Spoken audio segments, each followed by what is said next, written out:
हुई है। प्रशासन ने दूसरी पाइलिंग मशीन मंगवाई है। बैकअप के तौर पर दूसरी मशीन मंगवा ली गई है। 200 फीट तक खुदाई करने में ये मशीन सक्षम रही है। दौसा में इसी मशीन से रेस्क्यू किया गया था। तो ये बड़ी जानकारी आपको दे रहे हैं। आपको बता दें कि 3 साल की मासूम बच्ची जो चेतना है अभी भी बोरवेल में फंसी हुई है। तमाम तरीके के प्रयास किए जा रहे हैं बच्ची को बाहर निकालने के लिए, लेकिन अभी तक सफलता हाथ नहीं लगी है। 3 तस्वीरें आपको टीवी स्क्रीन पर दिखा रहे हैं। पहली तस्वीर देखिए, ये परिजनों की तस्वीर है जिनका रो रो करके बुरा हाल है। सब्र जो है इनका टूटता जा रहा है और यही मांग की जा रही है इनके तरफ से कि जल्द से जल्द इनकी बच्ची चेतना को बाहर निकाला जाए। दूसरी तस्वीर आपको जो दिखा रहा है, आप देखिए, जो कैमरे से निगरानी बच्ची पर रखी जा रही है उसकी तस्वीर आपको दिखा रहा है। तीसरी तस्वीर, पाइलिंग मशीन मौके पर पहुंच चुकी है। बच्ची को निकालने के लिए तमाम तरीके की कोशिशें की जा रही हैं। 120 फीट पर जो है मासूम चेतना अभी भी अटकी हुई है। इसी खबर पर ज्यादा जानकारी के लिए संवाददाता हीरालाल हमारे साथ लाइव जुड़े हुए हैं, उन्हीं का रुख कर लेते हैं। हीरालाल, मौके से जरा तस्वीर दिखाइएगा। दूसरी पाइलिंग मशीन भी पहुंच चुकी है, किस हिसाब से रेस्क्यू किया जा रहा है?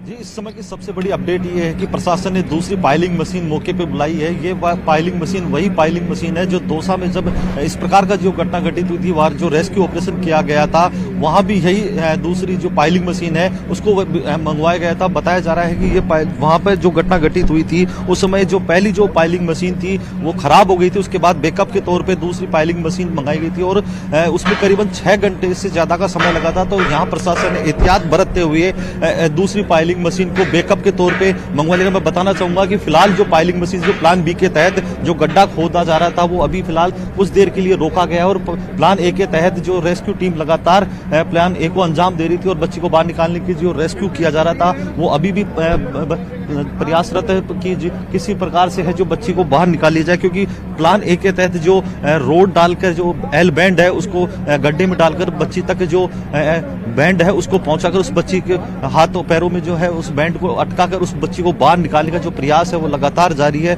लेकिन फिलहाल जो पाइलिंग मशीन दूसरी है उसको भी यहाँ बैकअप के तौर पे मंगा लेता है कि अगर पहली वाली मशीन में कोई टेक्निकल इश्यू आए तो समय का इंतजार ना करना पड़े, क्योंकि दौसा में जिस प्रकार का जो वाकया सामने आया था कि पहली वाली मशीन जब उसमें टेक्निकल इश्यू आने की वजह से वो खराब हो गई थी, तब दूसरी मशीन को बुलाया गया था। उसमें 6 से 7 घंटे का जो समय लगा था। यहाँ भी हालांकि कम से कम 53 घंटे से ज्यादा का समय बीत चुका है, लेकिन अभी भी बच्ची है जो बोरवेल में अटकी हुई है। हालांकि जो यहाँ पे बड़ी संख्या में ग्रामीण मौजूद हैं और जो उनका इंतजार बढ़ता जा रहा है। बच्चों जो बच्ची की माता पिता हैं उनका सब्र का बांध भी कहीं ना कहीं टूटता नजर आ रहा है, लेकिन उनकी उम्मीदें अभी बरकरार है। बिल्कुल हीरालाल, क्योंकि 53 घंटे से ज्यादा हो चुका है। परिजनों का भी रो रो करके बुरा हाल है। मौके से आप लगातार तस्वीरें दिखा रहे हैं, जरा बताइएगा, क्योंकि हमने देखा था कि कल तक जो है बच्ची का मूवमेंट देखने को मिला था, अभी क्या कोई मूवमेंट देखने को मिल रहा है? जी, मैं बताना चाहूंगा कि कल दोपहर के बाद बच्ची का मूवमेंट अचानक दिखना बंद हो गया था और आज भी प्रशासनिक अधिकारियों ने और जो रेस्क्यू टीम के अधिकारी हैं लगातार जो रेस्क्यू टीम के सदस्य हैं कैमरा डालकर बच्ची के मूवमेंट को देखने की कोशिश कर रहे हैं, जानने की कोशिश कर रहे हैं। लेकिन बताया जा रहा है कि कैमरा बच्ची के तक नहीं पहुंच पा रहा, क्योंकि बोरवेल के गड्ढे में मिट्टी होने की वजह से मिट्टी उसके आसपास इकट्ठी हो गई है और मिट्टी तक होने की वजह से, क्योंकि मॉइस्चर है कैमरे में, बार बार वो मिट्टी है जो नमी है वो कैमरे की स्क्रीन पे आ रहा है। इस वजह से बच्ची तक वो कैमरा नहीं पहुंच पा रहा है, जिस वजह से जो बच्चे की जो मूवमेंट है उसके बारे में कोई जानकारी नहीं मिल पा रही है। फिलहाल जो एल बैंड टेक्निक है, जिसको जुगाड़ू टेक्निक जो स्थानीय स्तर पे जो लोग अमूनन करते हैं, वही टेक्निक जो दौसा में अपनाई गई थी।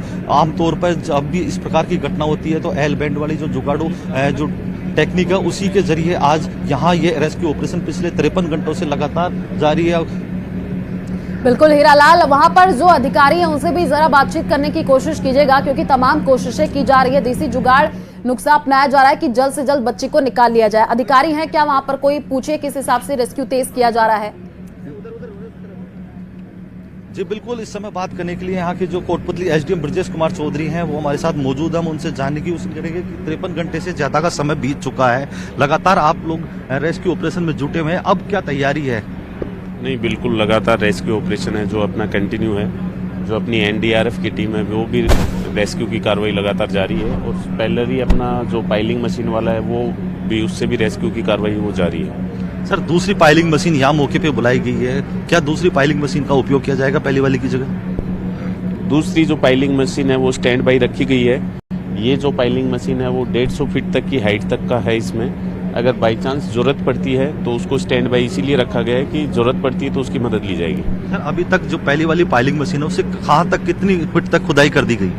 अभी सुबह ही इसमें पाइलिंग मशीन का काम है वो शुरू कर दिया गया था, लेकिन कच्ची मिट्टी होने के कारण यहाँ पे लाइनर की व्यवस्था करवाई गई है। अभी लाइनर हो गए हैं तो अभी 30 से 35 फीट तक की जो डिगिंग है वो हो चुकी है। सर प्लान ए एग्जीक्यूट लगातार किया जा रहा है। संभावना यही जताई जा रही थी कि जो बच्ची का हाथ है जो रिंग में फंस भी चुका है और उस रिंग के जरिए उस बच्ची को बाहर निकाल लिया जाएगा। अब क्या स्थिति? जी बिल्कुल, जो प्लान ए है अपना जो एनडीआरएफ टीम एग्जीक्यूट कर रही है उस पे कंटिन्यू है। अभी होप सो उससे भी रिजल्ट आ जाए, नहीं तो अपन पहले भी पाइलिंग मशीन वाला ऑपरेशन है वो कंटिन्यू है। Thank you.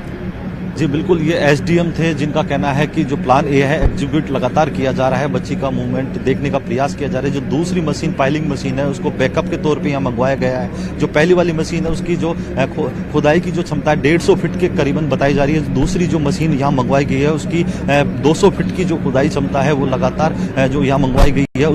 क्योंकि दौसा में जिस प्रकार की स्थिति है तो प्रशासन नहीं चाहता कि वो स्थिति यहाँ भी उत्पन्न हो, लेकिन बैकअप के तौर पर उस मशीन को यहाँ बुलवाया गया है। जी हीरालाल, क्योंकि गीली मिट्टी की वजह से काफी परेशानियां भी हो रही हैं, तमाम तकनीकों का इस्तेमाल भी किया जा रहा है कि मासूम चेतना को जल्द से जल्द बाहर निकाल लिया जाए।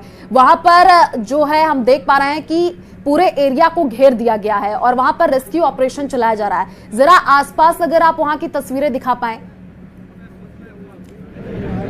जी मैं अपने सहयोगी से कहना चाहूंगा कि वो तस्वीरें दिखाएं किस प्रकार से यहाँ रेस्क्यू ऑपरेशन किया जा रहा है, क्योंकि जो 2 जेसीबी मशीन से यहाँ एक बड़ा गड्ढा खोदा गया है, मिट्टी यहाँ से लगातार निकाली जा रही है और आसपास की जो जितने भी तमाम जो एरिया है उसको कवर्ड किया गया है। पोल लगाकर रस्सी के सहारे उसको बैरिकेटिंग की गई है। जो पुलिस जवान है, पुलिस अधिकारी हैं, वो यहाँ कानून व्यवस्था के तौर पे मौजूद है। पुलिस जो जवान है उनको भी उन बैरिकेड्स के पास तैनात किया गया है ताकि बड़ी संख्या में जो ग्रामीण है इस रेस्क्यू ऑपरेशन देखने के लिए यहाँ जुटे हुए हैं और किसी प्रकार की रेस्क्यू ऑपरेशन में डिस्टर्बेंस इन ग्रामीणों की वजह से नहीं, क्योंकि एक उत्सुकता होती है ग्रामीणों में।